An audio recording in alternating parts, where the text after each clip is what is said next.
Barberton Mines and the Barberton Underground. This is where it all began for Pan African. We used to call Barberton a universe of opportunity. I believe this still holds true.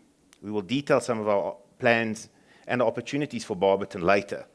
We do some 80,000 ounces per annum from underground operations, and our MRC ore body at Fairview's life is still some 20 years, sometimes at a grade as high as 100 grams per ton.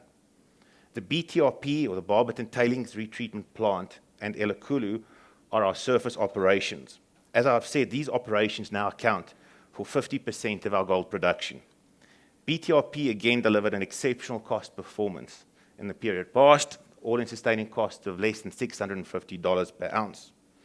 Elakulu, which means the big one, really is a big one for Pan African and for our investors.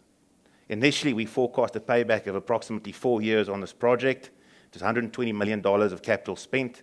Given the current performance and gold prices, this payback is much closer to 3 years, I think. You will have to go far to find a better gold operation.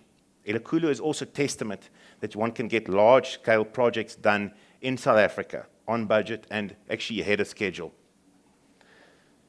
The way we now to think of Elakulu is a safe, long life, and low-cost gold annuity. In his slides, Dion will demonstrate how we expect a very attractive cash flow generation from this asset to translate into a very rapid de-gearing for Pan African and also imminent increased cash returns to our shareholders. The last asset is the Evander 8 shaft pillar.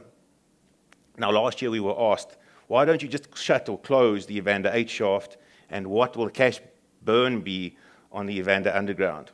I think we have now done the hard yards, and we forecast a payback on this project of less than a year. We anticipate that the pillar will produce 30,000 ounces of gold or more per annum at an all-in sustaining cost of less than $1,000 per ounce. Also, a very nice cash cow. From a production perspective, the gold produced by the group increased by some 15%. Elakulu, the first period of steady state and full-scale production, our production at Elakulu increased by more than 90%.